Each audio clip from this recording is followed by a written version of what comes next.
থাইল্যান্ডের রাজধানী ব্যাংককের জনপ্রিয় একটি বারে অগ্নিকাণ্ডে অন্তত ২৭ জনের মৃত্যু হয়েছে। থাই সংবাদ মাধ্যম জানিয়েছে ৬০ জনেরও বেশি মানুষ হাসপাতালে চিকিৎসাধীন।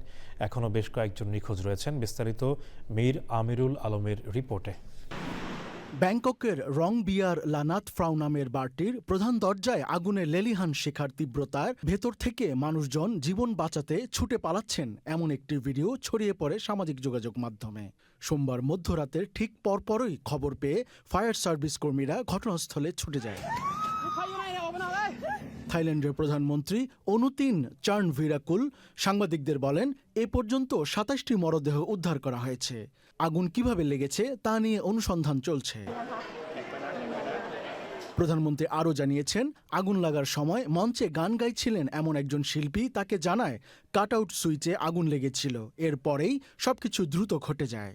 অনেকে বাহিরে বের হতে না পেরে টয়লেটের ভেতরে গিয়ে ধোঁয়া ও আগুন থেকে নিজেদের বাঁচানোর চেষ্টা করেছিলেন। থাইল্যান্ড সংবাদ মাধ্যম থাই রথ জানিয়েছে, এখন পর্যন্ত বেশ কয়েকজন নিখোঁজ রয়েছে।